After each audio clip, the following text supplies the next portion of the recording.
जय भीम नवोदय।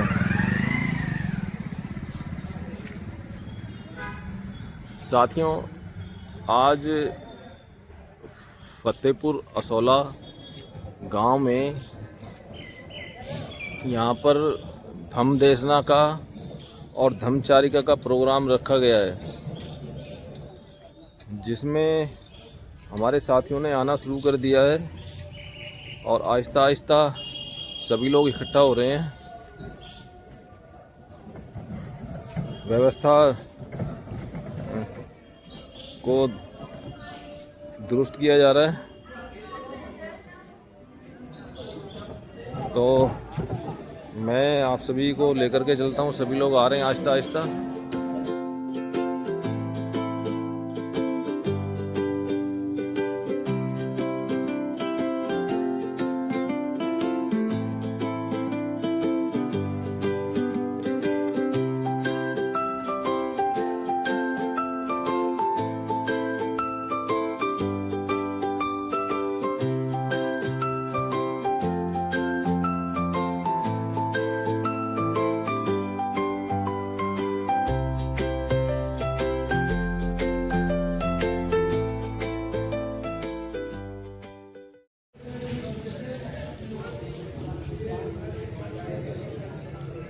बॉस साहब, जय भीम नवोदय।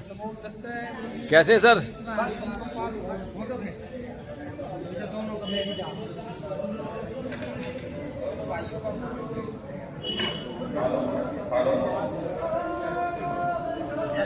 सुंदर जी, जय भीम नवोदय। कैसे हो? जय भीम नवोदय सर। और सर कैसे बॉस साहब? बढ़िया सर।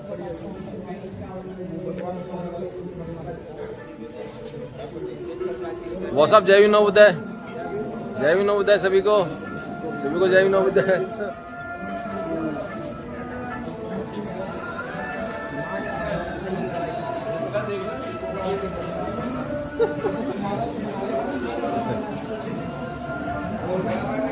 जय भीम नवोदय वकील साहब, कैसे हो? और ठीक हो? जय भीम नवोदय जी। जय भीम नवोदय सभी को। और साथियों, ये फतेहपुर असौला की जो RW है, जो यहाँ की देखभाल करती है, ये उसकी टीम बैठी हुई है यहाँ पर। और एक इन्होंने बहुत अच्छा काम किया है। अभी यहाँ पर इन्होंने इस भवन के अंदर लाइब्रेरी, पुस्तकालय का इन्होंने वो किया है। और पुस्तकालय हमारे लिए बहुत ज़रूरी है, क्योंकि बाबा साहब ने भी कहा है कि शिक्षित बनो, संगठित रहो और संघर्ष करो। और आगे जो प्रोग्राम है उसकी भी आपको हम लाइव देंगे। और ये बहुत अच्छी जगह है, देखिए आप।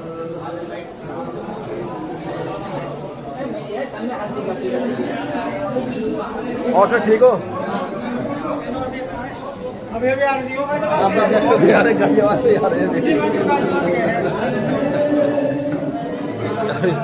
अभी प्रोग्राम शुरू होने जा रहा है, बस तैयारी चल रही है बस। तो आगे की वीडियो में आपको दूंगा।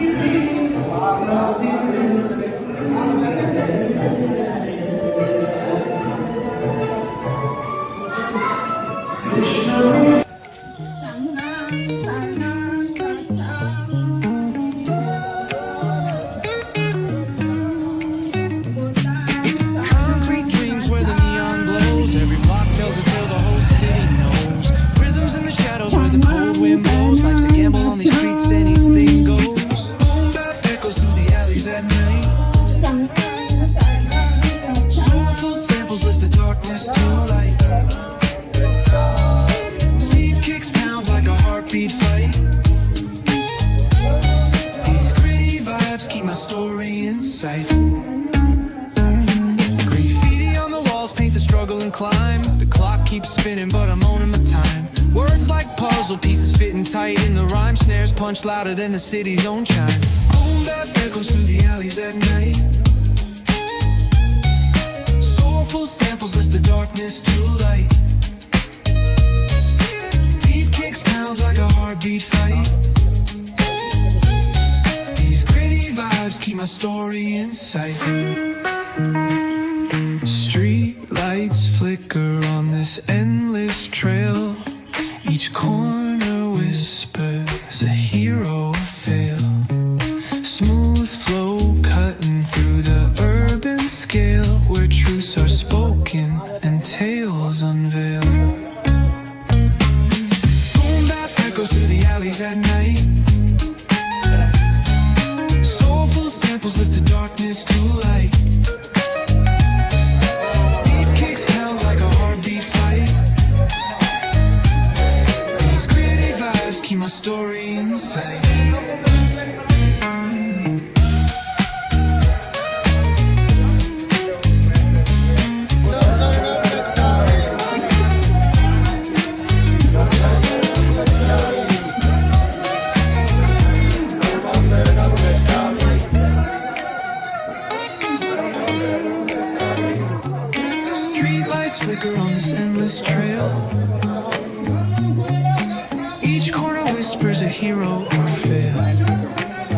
Smooth flow cutting through the urban line scale, में रहो, सब लाइन में।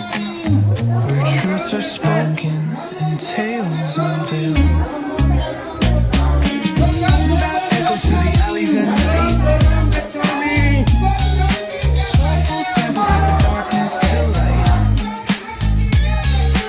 Deep kicks pounds like a heartbeat fight. These gritty vibes keep my story in sight.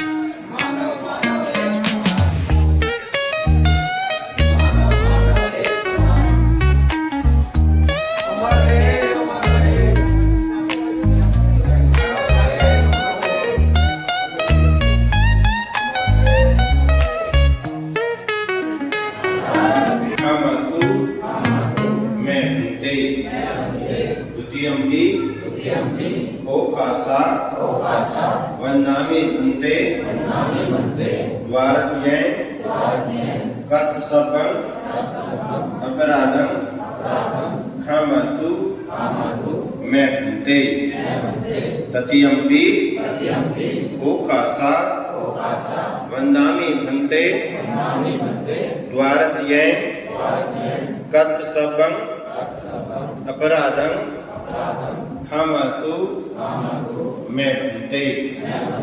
सभी बात को नमन करेंगे। अभी आप सुना बोलेंगे। ओकासा अहम भन्ते त्रिसरणे सह पंचशीलं धम्मं याचामि अनुग्रहं कत्वा शीलं देतमे भन्ते। द्वितीयम्पि ओकासा अहम भन्ते त्रिसरणे सह पंचशीलं धम्मं याचामि अनुग्रहं कत्वा शीलं देतमे भन्ते। तृतीयम्पि ओकासा अहम भन्ते त्रिसरणे सह पंचशीलं धम्मं याचामि अनुग्रहं कत्वा शीलं देतमे भन्ते। यहं वदामि तहं वदेहि। सभी बोलेंगे मेरे बात में। अहं भन्ते। सभी बात को नमन करें। मैं आगे आगे बोलूंगा, पूरी लाइन एक साथ आप सभी ध्यान पूर्वक सुने और मेरे पीछे पीछे दोहराएं। नमो तस्से भगवतु अरहतु सम्मा सम्बुद्धस्से।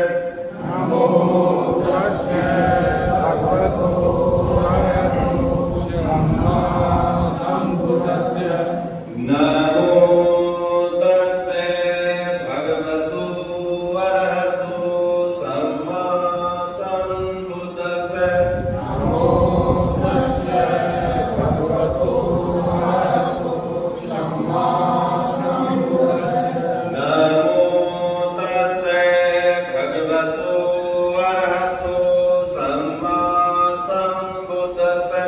नमो तस्से भगवतु अरहतु सम्मा सम्बुद्धस्से। फिर एक बार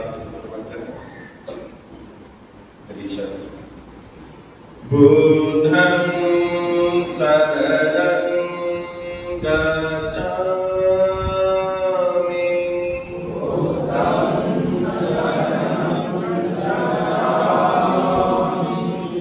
धम्मं शरणं गच्छामि।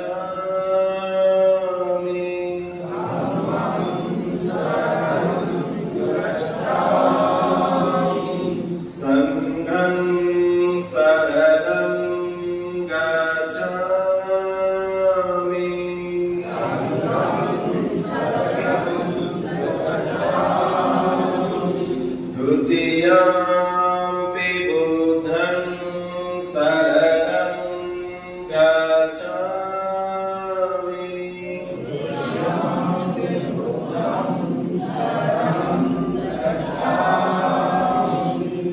तुतीयापि धम्मं शरणं गच्छामि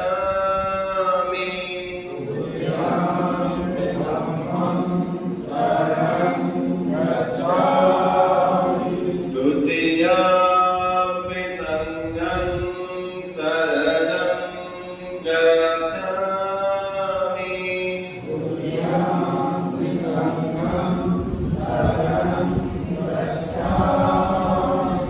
तदीयापि बुद्धं शरणं गच्छामि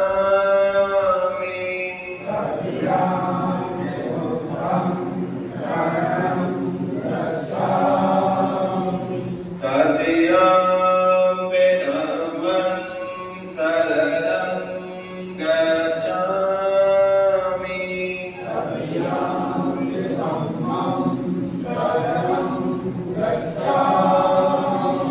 तदीयापि संघं शरणं गच्छामि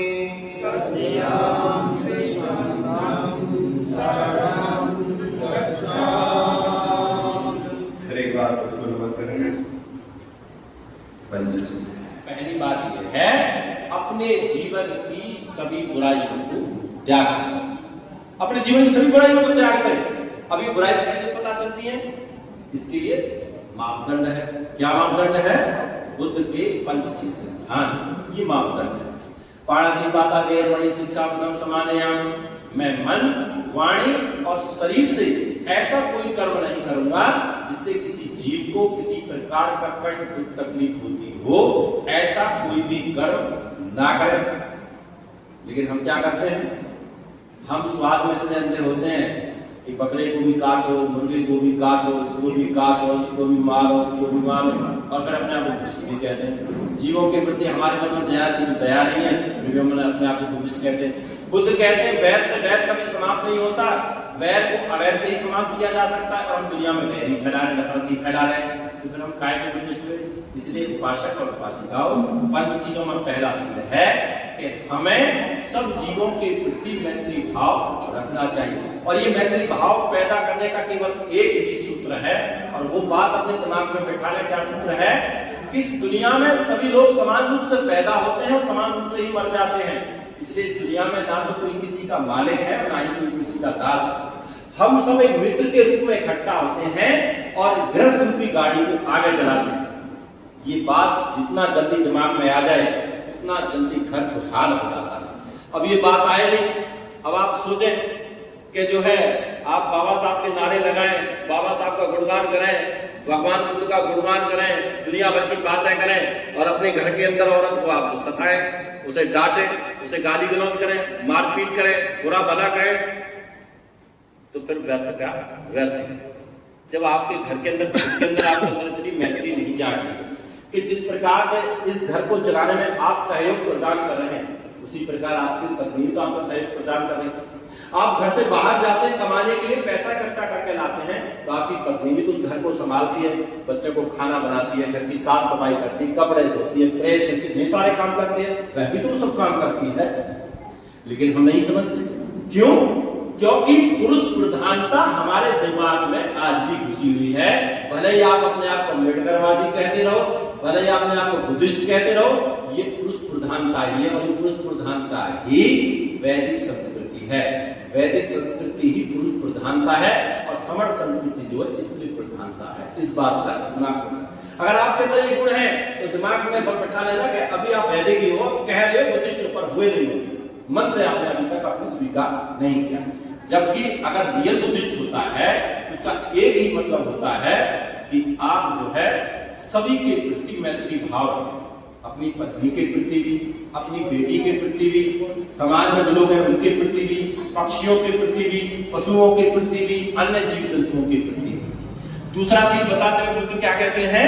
अदिन्नदाना वेरमणि सिक्खापदं समादयामि। जो चीज आपकी नहीं है उसे ग्रहण ना करें, अर्थात चोरी ना करें, धोखेबाजी ना करें, लूटपाट ना करें, छीना झपटी ना करें। तो फिर क्या करें? बुद्ध कहते हैं दान देना सीखें। अब दान की भावना तो हमें है ही नहीं। 100 रुपए कोई समिति वाला मांगता है, ऐसा लगता है जैसे तुम्हारी किडनी मांगी, 100 रुपए पता नहीं कहां से निकाल कर देते हो। 500 रुपए का तो पूछे मत, आए भर गए 500 रुपए मांग लिए।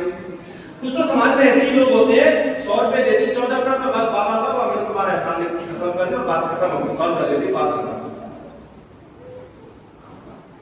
ये दान नहीं, ये दान नहीं होता। भूखे को भोजन खिलाना, प्यासे को पानी पिलाना, नंगे को वस्त्र देना और धनहीन को धन देना, यह तो दान है। लेकिन कब है? बिना बदले की भावना, बदले की भावना नहीं, देने का देने बात खत्म हो गई। लेकिन इन दान में भी एक दान सबसे बड़ा है, जिसे बुद्ध ने कहा धम्मदानम सप्रदानम। बुद्ध ने कहा धम्मदान ही सबसे बड़ा दान है। अब हम तो केवल एक शब्द तक अटके हुए, लेकिन कभी आपने सोचा है कि हम इतनी सारी चीजें इस्तेमाल करते हैं, हम मोबाइल इस्तेमाल करते हैं, ये फैन इस्तेमाल करते हैं, घरों में एसी होते हैं, आने जाने के लिए गाड़ी इस्तेमाल करते हैं, कपड़े पहनते, दुनिया भर के भौतिक संसाधन इस्तेमाल करते हैं। क्या हमने कुछ बनाया है? कुछ नहीं बनाया हमने। हम बाजार में जाते हैं, खरीद के ले आते हैं, इस्तेमाल करते हैं, बात करते हैं। धम्मदान का मतलब होता है कि जब आप आईने के सामने खड़े हो तो अपने आप से एक प्रश्न करें, अपने बच्चों में आदतें डालें, प्रश्न करें, क्या मैंने इस दुनिया को कुछ दिया है? नहीं दिया है तो देने के बारे में सोचें। इसी को धर्मदान कहा जाता है। और वो देना क्या है? वो देना है आपके अंदर कोई भी गुण, जो आपके अंदर गुण है, उस गुण को विकसित करें और उसी गुण के माध्यम से इस दुनिया में अच्छाई सच्चाई को प्रचारित करना शुरू कर दें। जैसे बुराई फैली है, बुराई कैसे फैली है? बुराई जब तक दुनिया में टेलीविजन नहीं था, इतनी बुराई नहीं थी, लेकिन टेलीविजन के कारण इतना नंगापन समाज में शुरू हो गया जिसकी कोई लिमिट नहीं। आप परिवार के साथ ऐसी ऐसी फिल्में बनी शुरू हुई, परिवार के साथ देख लेते, कितनी गंदी गंदी, यही पता नहीं चलता एडल्ट फिल्म कौन सी और सामान्य फिल्म कौन सी, पता नहीं चलता। लेकिन इसी माध्यम से अच्छाई भी फैलाई जा सकती है, खेल कृति के माध्यम से, चित्रकला के माध्यम से, गाने बजाने के माध्यम से, किसी भी प्रकार से कोई भी गुण आपके अंदर हो, उन गुणों के माध्यम से आप जो है इस दुनिया में जो है अच्छाई और सच्चाई को फैला सकते हैं। जिस दिन आपने अपने आप से प्रश्न कर दिया, ये मैं गारंटी दे रहा हूं आपको, जिस दिन आपने अपने आप से प्रश्न करना शुरू कर दिया कि मुझे भी इस दुनिया को देना है, उसी दिन से आपके अंदर से विज्ञान का जन्म होना शुरू हो जाएगा। फिर आप देने के बारे में शुरू करो। जिस दिन आपने ये शुरुआत कर दी तो ध्यान रखना एक बात, देने वाला सम्राट होता है और मांगने वाला भिखारी होता है। इसलिए भिखमंगेपन से बाहर निकलो, क्योंकि भिखमंगेपन की संस्कृति वैदिक संस्कृति है और सवर्ण संस्कृति सम्राटों की संस्कृति, जिन्होंने पूरी दुनिया को दिया, ज्ञान विज्ञान भी दिया, धन भी दिया, व्यापारी दिया। जहां पूरे यूरोप में लोग जंगली जीवन जीते थे, उस समय भारत की जो सभ्यता संस्कृति बहुत उत्कृष्ट थी, बहुत ऊंचे लेवल की। उन लोगों के आप वंशज हैं, उन सम्राटों के वंशज हैं, उन लोगों का खून आपकी रगों के अंदर दौड़ रहा है। इसलिए दुनिया को देना चाहिए। अगर कुछ नहीं दे सकते, कम से कम अपने आप को सुधार तो सकते हैं, कम से कम दूसरों को प्रेम तो दे सकते हैं, कम से कम दूसरों के साथ मैत्री का व्यवहार तो कर ही सकते हैं, इतना तो कर ही सकते हैं